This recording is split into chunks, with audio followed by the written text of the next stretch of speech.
دل می کشد، پا می رود. کسی این سخن را گفته است، درست گفته است، زیرا دلم خواست به برک بروم و پایم مرا به آنجا برد. اگر شما نیز همین خواهش را دارید، پس به برک بیایید. اینجا شما را انواع لذیذترین غذا با خدمت رسانی درجه عالی انتظار است. رقم کوتاه فرمایش 94.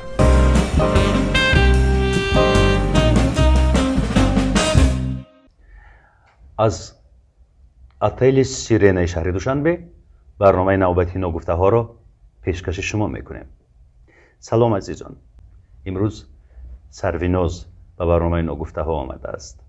سرویناز، من درودی همه تماشابین ها را این لحظه به شما میرسانم. سلامت باشید آرزو جان، بسیار از دیدارتان شدم و من گفتم و میگویم که و صحبت با شما مرا باور کنید آرام میسازد. تشکر سرویناز. و من نیز سلام و درودی خوش را به کلی انمان نفرانی که این زمان ما را تماشا میکنند و پیروی میکنند در دوام برنامه سلام خوش را میرسانم. سرویناز جان، مهمان برنامه ما هنرمند گروه عرب شو بود، یعنی فخریدین. اونقدر به شما خوش نآمده؟ راستی بعد از این برنامه رو استیگه به من بسیار همین هنرمندا همین سلکه انمان ثبت شما رو روان میکردن در شبکه‌های اجتماعی، هم در واتساپ و در تلگرام و در پورچه ها رو و بینید که علاقه همون پورچه‌ای که همین سخن رو زد علاقه در همه قریب در همه شبکه‌ها پرتافتن. و من زنگ میزدم، درستی گپ اول یک کمی عصبانی شدم. راستی عصبانی شدم، به شما زنگ زدم، تلفناتون آن لحظه خاموش بود. با فخریدین زنگ زدید؟ یافتم رقمشه. یافتم و گفتم که سلام علیکم، خیلی من خودم رو معرفی کردم و بعد کمی جدی گپ زدم و گفتم که من این گپ همین وقت هنرمند بودم، این گپ نشنیدم. این شوخی را، این هزل انیکدوت از کجا یافتی؟ من این گپ شنیدگی نیستم. اگر میشنیدم خیلی میگفتم شنیدم این گپ بود. این گپ عموما یکم اساس ندارد. این شوخیش تماما یک بافته بود. شاید که بین خودشان یک شوخی بافته کرده باشند، اگر گرچنده که شوخی بافته کردن باید که در برنامه نمیگفت. این بین صحبت مردها بود. این بود مرد، همین مرد یک خصلت داره، سخن مرد به جایی نمیبره. بعد که تلفن ما نبرداشت باز تماس شدیم دوباره و مرا بسیار آرام کردی. سرویناز جان، خیلی این شوخی بود، باید که علاقه سالها هستی که در صحنه بودی، باید که عادت کرده باشی در این گفته ها. من فقط همین قبل فخریدین گفتم که اگر من از هنرمندایی می بودم که شوخی و هزل شوخی میکردم و همین خیلی میشدم، خیلی باکی نداشت. من یگان وقت با شما شوخی هم نکردم. من دختری نیستم که در یک معرکه بشنم و در شبکه‌های اجتماعی بشنم شوخی و هزل شوخی کنم. من فکر میکنم که این خصلت ندارم و خوبترش میشه که با من جدی رفتار میکردید. اکی نگفته هاست که من باید همش بگم. خیلی که شما گفتید من میگم. من خاموشم، خاموش میکنم. چی گفت که این یک شوخی بوده. بعد من در کدام هنرمند تلفن کرده گفتن این گپ باید نمیگفتی. اگه زمان هنرمندای کلان نمیگفتی. من آرزو گفتم که پاک، یکی آرزو پاک نکرد. گفتم آخه آرزو خودش در برنامه‌اش هم جای قزیقش میگه که به منا پرسماتر داخل چیکار پاک میکرد نمیگفتی. بعد من روز گپ تلفن کشتم، خیلی خوشم نکردم. بعد اس ام اس نوشته ای خیلی 2 سال در روی صحنه نبودی، این برای تو یک رکلام بود. من گفتم با من اینجا نوشتم که میبخشی برادر، من آبروم ای همه چی بالا میدونم، برای رکلام خودت احتیاج ندارم.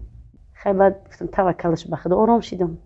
به هر حال گرد نامی هنرمندان مشهور همیشه هر گونه توطئه، آوازه، بزلگویی ها، شوخی ها خیلی زیادند. میدونیم که اطراف نامی فیضعلی حسنفی اینقدر لطیفه و شیرین گفتاری ها زیادند. اطراف نامی شادروان نگینه روپا و سوریا قاسمова، اطراف نامی کل هنرمندان نامدار و مشهور هر گونه حرف و خوشگویی و سخنها و بزلگویی ها زیادند. شما باید از این چیز نرنجید. آرزو جان، این مردم دیگه خیلی فهمید، باور میکنید همین گفته خودتون که همون نفرای با همین گفتی که کلیگا بیشتر همونا بسیار رنگ سنگ میزنند تا کو تلفنات میکنن، انا ایخه یعنی علاو میمونند. بله. гарчанд ки то ҳозир барои ман ҳамун силкоя рӯӣ мекунанд, می‌نویسم. ман аҳамият намедиҳам. درست است درست است. اگر فخرالدین رو در یگان جا ببینید باز هم مثل یک همکسب، یک همکار، یک نفر از رشته صنعت آرام صحبت میکنید یا که не ман гуфтам ки ман як хеле мисли як алобам ки як аланга мезанам боз хомӯш мешавам. ҳамин хеле آرام شدید؟ бале بسیار خوب. فقط یک سوال سرویناز، کی алов монд؟ инаша наметавонам гуфта, барои ки ман агар гарчанде ки зан ҳам бошам хислатҳои мардона дорам. شما گفتید که همکسبان بودند. акун فقط بگویید که زن یا مرد؟ мард ها حتی مردها бале овозхон набуду, ҳамин ҳунармандон ҳамин вай буду, از دایره аз هنرمند. доираи ҳунар буданд. бале حتی مرد میتواند همین گونه алов монд؟ бовар кунед, аксарияте ки ба ман ин силкаҳоро равон кардаган ҳамаш мардам. زنها نه؟ на شرمتون بود آنهایی که خبر میکشید، خبر میچینید، خبر میبرید. در حیرتم از مرام این مردم پست، این قافله زنده کشی مرده پرست. на ҳар мавҷуде ки нар аст ӯ мард аст. آره، برای همین خبرچین ها اکنون دیدید که نتیجه کاری شما چی شد؟ جنگ نشد، آن چیزی که شما انتظار بودید نشد. سرویناز گریبانگیری و تو چی گفتی و من چی گفتم نکرد با فخرالدین. سپاس میگم به سرویناز برای صبوریش. нагуфта намонад. ин яке аз сабабҳое ки манам мисол хомӯш шудам, шумо ҳам ҳастед, зеро ки ман хотири шумо ки мо дӯстӣ дорем хомӯш шидам. سپاس. سپاس. саломат бошед. در برنامه‌های پیشین شرکت کردید و یک نفر به من زنگ زد، حتی رقم تلفنش پوشیده بود. گفت که شما با سرویناز چقدر مبلغ دادید از اشتراک در برنامه‌تون؟ من گفتم چه خیلی مبلغ؟ گفت سرویناز از شما مبلغ گرفت برای اشتراک کردن در برنامه. گفتم نه، سرویناز از من مبلغ نگرفته است. این آوازه ها از کجا سر زدند؟ рости гап, баъд аз гузашти модарам, баъд аз гузашти бародарам, як байнемон хешу таборе буд ки ба қавли хешу табор дар ин муддати 2 сол худам медонам, худои торсар ки чӣ қадар зулму чӣ қадар туҳматҳои наздиконам болои сари ман оварданд. کدام نزدیکانتون؟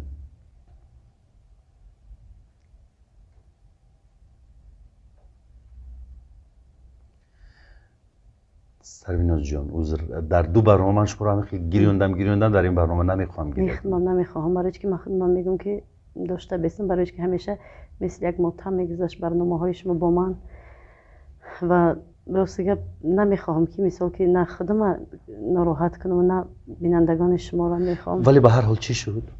بعد از گذشتن مادر، بعد از رحلت مادر من وقتی که بیمار بود، راستگه برادران من که خودشان که دستی نمیتونستن، زورشان نمیرسید که برای مادر من مثال شرایط مهیا کنن، بیمار بودن و تا حاضر یک تشخیص دنیا گذشت، دادرم تا حاضر بیماره. بعد اپم سلامتیشان خوب نیست، مثال تا حاضر بله. وقتی که برادرم گذشت 1 سال نشد، من طولی تا آنه که چخیلی که ما تاجیکا میگیم که خاطر جمعی میگن که تا روزی مردن، من تا روزی مردن برادرم و مادرم عموما حتی با یگان محفل و حتی با یگان محفل خشتبار نمیرفتم. آنجایی که موسیقی بود نمیرفتم. من تماما یک مثل یک سکوت رفتگی بودم در درون خانه. ایش می اومد برو ای خانه، ایش می اومد برو بیمار میشی. چون این همشو چندین بارها در بیمارخانه ها مثلا خواب رفتم، عصب متعابت کردم. 2 سال تنها نشینی کردید؟ بله. بعد وقتی که مادرم دید که من همه مثال شرط و شرایطی که خودم میکنم، نگاه بین میکنم، همه خانه، وقتی که من همین میبردم در مادرم مبلغ میدادم، همون حتی همون پولی مثال همین خواه برق و آب، همه همینا رو خودش مادرم میسپارید، مثال پرداخت میکرد. و لحظه که 2 سال پیش از مرگش من خانه داشتم، یک حوالی داشتم در وحدت، نو بینای نو بود، نو سری راه بود، یک 3 آشیانه برداشتم، آباد کردیم، ساختیم. مادرم که بسیار بیمار بود، دیگر من یک خودم تنها خانه در نگاه میکردم، همه نگاه بین میکردم، اولاد و خشتبار برادر ҳама дар гардани худам ки буд худам нигоҳбин мекардам хӯрокаю ҳамаш охир ина худаш ина ман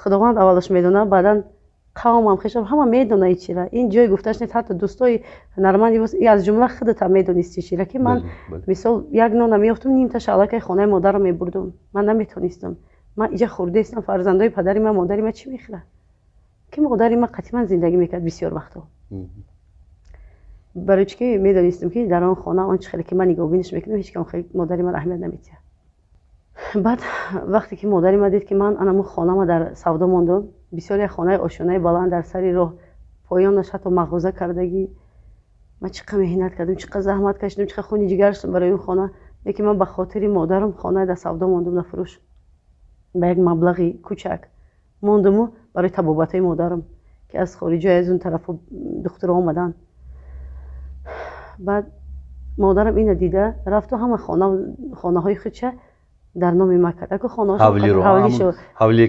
модаршо бале он қадар ҳавли модар ма он қадар аку хонаи калон набуду лекин ба ҳар ҳол хай акун хонае ки мо дар оилаи коргар ба дунё омадагем ва мо ягон гуфтем ки мо ягон авлоди сарватманду бой нестем ва набудем оддӣ вақте ки ба номи ман кард ҳама хомӯш буд ва аз байни модар яъне туҳфа карда ба шумо ҳадия кард хонаро бале мерос ҳамихе ман ба мерос монд ҳамаша дар ҳамиҷа қонунӣ гуфт ки ман фақат ҳаминай дид ки ман худам нигоҳбин мекардам ҳатто ҳавлима ки барои модарам дар фурӯш мондум фурӯхтум ҳамин хонара ман давай кард ҳадия кард лекин манам фикр надоштам ки ин хонара яъне ҳуҷҷатгузорӣ шуд ки ҳадия шуд хона ҳамаш қонунӣ 2 сол пеш аз маргаш қонунӣ ҳама медонист ин чи пӯшида набуд ин чи озод буд ҳама хона медонист ягон каса монеи гуфтор набуд зеро ки ман аз сабабе ки худам ҳамаи зиндагия пеш мебурдам ҳеҷ ка ба ман ҳамихе ҳуқуқ ягон гуфтанам надошт ҷуръат намекард бале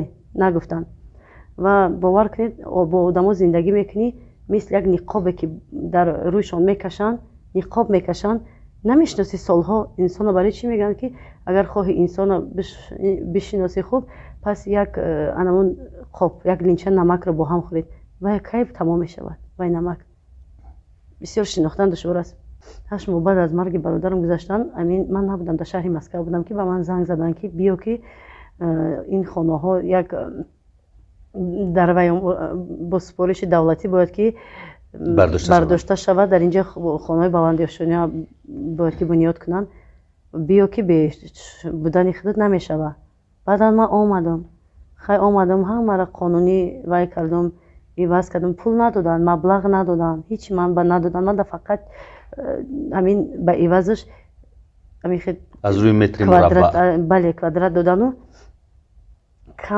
камтар зиёдатӣ ба хотири чӣ партофтанд ба хотире ки ман аз анамон таъмири хона даст кашидам додам ман лекин гуфтам ки ино бисёриҳанд инҷа дахай мисол он марде ки бо модари ман инқадр зиндагӣ кард баъд мега ки маро дар ин синни 70 солагӣ дар кӯча мемонӣ мисол уҷа якта акаи дигар доштам унҷа вай ин бо якта додари дигам бемор гуфтам ки 3 фарзандаш занаш байни апаи ман худаш бемор ба 5 фарзандаш ман инора бояд хушрӯ андеша кунам аз байни 2 моҳ гузашт мо аллакай ҳамаша созишҳоро кардем созишнома бастем бо ҳамроҳи мисол анамон соҳибкоро сохтмончиё баъд аз 2 моҳ баъд сар шуд даъвокунӣ мана даъво карданд хонаи моро хонаи моро гирифтӣ ки даъво кард зани анами бародарем ки аз дунё гузашт ман гуфтам ки ман ҳеҷ кара дар кӯча монданӣ нестам фақат сабр кунед ки ман ҳоли ба худам омадагӣ нестам ман ҳозир ин замон дар наметавонам худам беморам бовар кунед ба зами ҳамин қадар нигоҳ накарда ки ман дар як ҳолате будам бемор будам зулм кардан тӯҳмата овардан болои сарам ки хонаҳоро ту гирифтӣ ихе кадӣ бовар кунед ки орзуҷон додари ман аз дунё ҷавон рафт модари ман рафт ин қадар меҳнат кард рафт ҳаваё чӣ диданд бурдан қатъишон ҳамуно пас и ҳама намебарам ин хонара мегӯянд ки дар барномаи орзу иштирок кард гирияҳош барои модараш гирияҳои барои бародараш ин ҳама қалбакӣ буд пул дод орзу исоев ба сарвиноз юсуфӣ сарвиноз ба хотири пул гирия кард не ки ман намиқа мегӯям ман зиёд гапа бурданӣ нестам фақат як гап мегӯям ман як одат дорам ҳар нафаре ки бо ман ба бадӣ мераваду ба бадӣ меравад من در جوابش نه بدی جواب میتم نه نیکی. من گویا که برای من همه آدم وجود ندارد و نفری که اگر بخواهد که من تمام جان ما فداش کنم فقط سخنی خوب. من همه گونه انسانم که سخنی خوب نخواد که من تا حال سالی برادر ما گرفتگی نباشم. برادری من همین قدر داشت که دوای خانه و دوای ایسوای کنه. من نخواد که این قدر سال دنبال فرزندهای پدر، اگر بگم که وجود ما برای فرزندهای پدرم بخشیدم خطا نمیکنم. سروینوز فرزند باقی ماند از برادر شما؟ بله 2 دختر. من ایرا پیش شما نه، من ایرا پیش پروردگار میگم که ای پروردگار مرا همین قوت بده که من همون چی یتیمی که از فرزندای پدر و مادرم هسته من او را دستشون بگیرم. نمیخواهم یگم کس بدی کردن، نمیخواهم که خیش و تبارم، نمیخواهم که فرزندای تفلکای دادرم از ما جدا شود. من باور کنید نمیخواهم. اما یک چیز دیگر، این ماجرا با زن برادرتون به چی به انجام رسید؟ تا حال سود به سود میکشن، هر روز از سود میتین، هر روز از می نویسن، هر روز از فزارت فرهنگ هم نویسن. من فایرات کردن. من گفتم که من ثبت دارم اخی، من در تلفنم ثبت دارم که چگونه من رفتم در وی خانه وی رفتم، چگونه رفتم. گفتم از شما خواهش دارم مورم شما خیلی نکنید، من یک آدمی مثال مرا میشناسد، من در ای بای خیلی نکنید. انا محض انا من نامی من استفاده بردن. حتی در اون طرف هم میگفتن که شرمندت میکنی. من گفتم مرا پروردگار شرمنده کنم، همش در دست خداوند. وقتی خداوند آدم عزت آبرو داد و جز خودش هیچ که عزت آبرو رو نمیگیره. اگر نکنی میریم ایخی میکنیم. هیچ جگاه وجدانم نمیبرداره که دو کودک یتیم من در کوچه بمانم. فقط یک چی خواهش کردم، نکنید ولی بر بگردید به همون خوبی، بیاید قتیمه زندگی کنید، در بری من باشید. من همین تا روز قوتم رسید. همین فقط من در وقتی که من از جام خیزم قامت من دوباره راست کنم، من در برتون هستم. میدونید چی بوده سببش؟ وقتی بیکار میشیده، وقتی در خانه دیگر سیتکه های میکشی پشتی ماشینه پر میکردم میبردم میریختم، دیگه او چی نیست. همین نزدیکا دشمنت میشیدین. باور کنید من چی روزا را دیدم. روزی ناامیدی چو آید آشنا دشمن شود. بله. لیکن من کینه ندارم تا حاضر. من همین قدر کرده، همین گپا گفتگیان که باور کنید به خدا کینه ندارم. به خدا میسپارم. هیچ گپ ندارد. وقت همش نشان میدهد. وقت داور است. صبر بهترین چیز است. اگر من یک فرزند پدرم یک خانه دادم، پگه بیا کشتلی من گیر بگو من به نبود. اوخی همونا هم حاضر صبر کرده، همه در اجاره ششتگیان بیستید. من با کمتر وقتی تا مهلت انجام ساختمان. بله بسیار همون صاحب کارای همون ساختمانچی تهدید کردن که میبریم شما درنمون و شبکه های پرویسته و نمیچی و میپرتاییم، شما شرمنده میکنیم اگر که خانه گرفته مودن نتین. همین نمیدونم پروردگار در دل هر یک انسان صبر جای نمیکند. نه که بزمی انمی قدر گفتیم که من هیچ وقت از تفلکای دادرم دست نمیکشم و روزش میشه که من باوری دارم که من انشاءالله با ما یک جای خوب میشیم. اما دوستشان میدارم برای که هم قچی مانده است از فرزند پدری من. با این قدر مشکلات به حیات ایجادی برگشتن خیلی دشوار است. آخران سرودی من سال 2020 و 21 که شب سالی نو میشید من ثبت کردم و حالا که سال 2021 ماه ینور اولین ماه بود، مادر من بیمار بود. بعد اولی فوریه از دنیا گذشت. من دیگه از همین 2020 دیگه برآمد نکردم. بله. و می نویسن و دیدن که سروده که شهیدان مرا چقدر من یک هفته برای همین شهیدانی وارو خانه رفتم. بیمارم شدم. بله گریه میکنم. من باور که درد دل من گفتم باید من میرم بخونم، باید من بخونم. وقتی که من خواندم نویستن بسیارش که امور مادر فرزند پدرت فراموشی، مگر فرزندی پدر مادر فراموش میشه؟ این سخنان را فقط اون نفر می نویسه که خودش وجدان نداره یا که این درد نداره یا که در یک محیط با مادرش کلان شده که شاید در زندگیش هم مهر محبت نداشتن. من شب نیست یک بار برای اون مادر فرزندی پدر اشک نریزم. حتی سوال میدادن که درد مادر زورتر است درد برادر. گفتم نمیدونم، زیرا که هر دوش یکی آمد بالای سرم وقتی که مزار میروم من این فرزندی خوردیه نمیمونم دودرما اپاما بیمارن مهیا یکی میگه بیو مقطع منزل برم و من میگم که خیلی شما دقیقا ممکنه بیماری میرم بالای همون مزار میرم وقتی بالای سری مزاری چه میبرم خیلی گلهای درختاشون آب میتونم توزه میکنم همون گرد نباش نباشه تیز میرم وقتی بالای سری منزل مادرم نمیشنم خیلی سوزیش اینجا سوزیش میکنه گپ میزنم با مادرم درد دل میکنه وقتی که هر دوش برابرن من بالای سری فرزندی پدرم میبرم داکنی اوجا میگذارم با وقتی وجود ما سوخته میگیرم میگم فرزندی پدر با سخت در بوده دردش از درد دل ما از سوزش دل ما رفتم سرای منزلیم داره آباد کردم سنگاشونه کویدم درختاشونه همش یه سوزش دلم بود و میدونی چه خیلیش نیم بعد سری مادری من مادرم رفت برکت چقدرش بود خیلی شوهرشم برآمد بعد 8 ماه اکن خیلی بگیم که رابطه ده هستیم و همه هر خانه ما را که از بین بردن شوهرش در دیگه جو پدر اندرتون رفت؟ با کجا رفت؟ براستی با اثر زندگی نو شروع کرد اویلا دور شد لیکن ما در تماسیم در رابطه با مثل اورم فکر اورم میکنیم که مثلا که خیلی نگد که در 70 سالگی ایدر پیش کردن خیلی یعنی میبینیم 70 ساله است؟ بله در 70 سالگی زن گرفت؟ وای راستی مدت 30 سال زیاد بود با اویلش زندگی نمیکرد لیکن فرزنداش خطی رفت آمد داشت ما رابطه نزد داشتیم با فرزندای از اویله دیگرش ما رفت آمد میکردیم خیلی بعد از 30 سال زیاد همان اویله اولش بوده به نزد اویله اولش؟ همجا زندگی بله رفتن خب میگم که برکت چه قطعش بود از پسش دادرم رفت شوهرش نیست خانه را از بین بردن خاطره ها را من چقدر شبهای بخوابی که خاطرم داشتیم و من باور میکنیم مدتی چند قدم خانه گشتگی میرفت میبرامد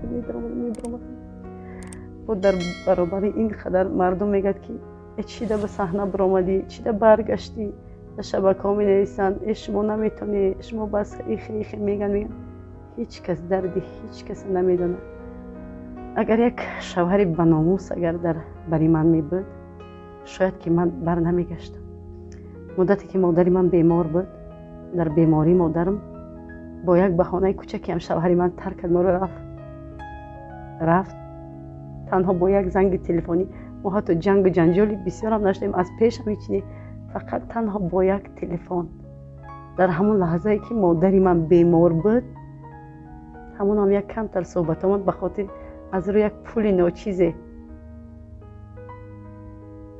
کمتر وایشتیم خیلی که من بدش نمیگم یکی ها هم دیدم از اون یکی مدام همون لحظه در رفت حتی در جنازه مادرم در جنازه برادرم هم نآمد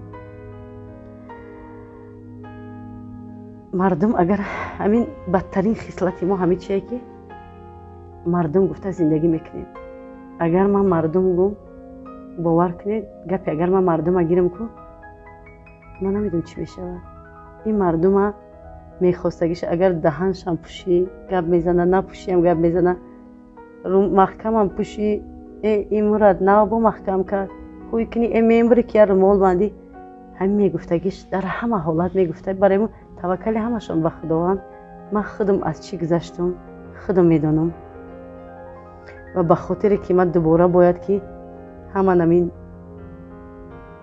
نزدیکام باید جمع کنم خیش تبار ما جمع کنم این زندگی همه بود است که من باید بالای وظیفه باشم میخواهم دستشون بگیرم میخواهم میخوام که یاردمشون کنم نمیتونم ندارم شرایط برای که من خود 2 سال در خانه بودم آرزو لیکن به زمین همین من یک وای دارم که در شبکه‌های اینترنتی خوشحالیام کمتر ویدیو میکنم میپرتم که همین مثال وای نگویند که خیلی مثال همین شکستش لیکن من دختر قویم من باید که از جام خیزم ناموس کنم نان کنم و باز همین چیزی که ما شاخه هایی که ریشه که بود درخت همه ما را پیوست کرد. باید که من همین گونه میستی مادرم که دیگه نمیشه و که من باید هم شاخه های باز از نو جمع کنم همه را باید نزدیک کنم همه پراکنده یازی من باید که از جام خیزم ناموس کنم همه اینا را خونه به خونه جا به جا کنم. من هیچ وقت ناموسم نمیبرداره که اگر خودم در خانه گرم خورم و کودکای تفلکای یتیم برادر و مثل فرزندای پدرم در کوچه خواب شوند من نمیتونم. آرزو نقشه چی است سرویناز؟ همین گونه 2 سال نشسته در خانه، اکنون چی مقصد دارید؟ آینده نزدیک، چون که با خانه نشینی اون نفرانی که میگویند در خانه نشین یک تکانون آورده نمیدهند، یگون کمک مالی هم کرده نمیتوانند. حتی یک باور کنی حتی یک درت مثلا یک نمیزنند از درت نمیکوبنه بگن چی حال داری مصلحت چی بسیاره لیکن یکم تش زبان گوشت به استخوان هر چی خواهد میگوید مصلحت میتید نیکی یک تش نمیبید دسته بگیره نمیوید هیچ که باور کنید که دروغ همش اینا وقتی که خودت نیک باید خفه نشی خیلی همین بوده زندگی. اگر همی شهرت داشته بوده باور که یک آدم اگر بدرفتار هم باشی در نظر آدم خوب می نمایی. اگر یک آدم بیزیب هم باشی در نظر آدم خوشرویی. اگر مثلا که یک وقت بود سرویناز جان میگفتن سرویناز دیگه جان دیگه هیچ که نمیگه ولی من میگویم سرویناز جان. شاید زیادتی گپ زده باشم در این برنامه تان لیکن من درد دل کنم فقط یک چی میگم من نمیدونم شاید بسیار می نویسن ولی بسیار گپای ایس میگن من فقط یک چی میگم هر آنچه که گپ زدم یگام همین سخنی من باور کنید که دروغ نبود. به مادر بسیار سنگ زدن و میدونید چی گفتن این دردی تو درد نیست تو اکتریسه ای این چی درد بوده است آچه دادر همش به خاطر پل بدگیری هات هیچ وقت خیلی سوزش کردم اینجا دیگه هیچی نگفتم او چی گم میگه که با به دردان مگو درد دلت را که همراز دلت تنها خدا است. اشک و غم و غصه هنرمند هم در چشم بعضی انسان‌های دلسیاه و تنگ نظر مثل بازی میتابد. فکر میکنند که غمش نیز ساخته است خندهش نیز ساخته است اما نمیدونند که هنرمند نیز اشک میریزد احساسی تنهایی میکشد گشنه میماند غمگین میشود. میگه که گفت که هر یک خنده من درد دارد که این درد من تنها خودم میدانم و خداوند هیچ کس از درد یک دیگر کجا دانند به دلها دل ما که هر یک خنده ما درد دارد. شما باید از خورشید صبحگاهی بسرایید، از ماهتاب روشن بسرایید، از اختر و ستاره ها و دریا و درخت و پرنده ها بسرایید، زندگی بکنید زیرا شما این لحظه ها با خاطره های تلخ و با خاطره های سنگین کمی خود رو خسته کرده اید. اکنون وقتی اون رسیده است که کمر رو محکم ببندید، تصمیم بگیرید و به پیش بروید. یعنی باید زندگی بکنید به خاطر شاد بودن روحی مادر، به خاطر راضی بودن روحی برادر. شما باید آنچنانی زندگی بکنید که دستتان و فرزندانی برادر برسد. آنچنانی زندگی بکنید که مثلا شادی و نشاط همیشه شما را فرا بگیرد. من فکر میکنم که آنها نیز روحی آنها نیز راضی خواهد بود از شما. اگر شما غم و غصه رو ترک بکنید و به زندگی سالم بر بگردید، زیرا در همه احکام دینی و در همه جبهه های زندگی انسان های زندگی شناس خیرتمندان توصیه میدهند که بعد از دست رفتن عزیزان مدت میگذرد، ماه میگذرد، سال میگذرد، انسان باید زندگی بکند. انسان باید غم رو از دلش دور بسازد و به خاطر دیگر ارزش هایی که هستند کمر ببندد. یعنی همین است آرزوی من سریناز جان، که آینده شما رو شاد و مسرور ببینیم، لبریز زندگی، لبریز شادی ها باشید. باور کنید مثل یک میگه که یک برادری خودم در چخه که شده میشوم، الان که همه خیشیدم من امروز به احساسات داده شدم، لیکن گرچندم خدمت داشتم که مثل برنامه های گذشته زیاد از سر تا انجام گریه نکنم. از سر تا انجام گریه نبود و خوب کردید که مثلا رازهای نهفته قلبتون رو امروز کشاده در پیش من. نه تنها در پیش من، همه این عزیزانی که امروز ما رو میبینند شاهد واقعیت زندگی شما شدند و فکر میکنند که هر یک آنها برای شما تمنای نیکی میفرستند، دعای میفرستند تا خاندان شما لبریز شادی باشد. سپاس میگویم به آنها. خداحافظی میکنیم. خیر.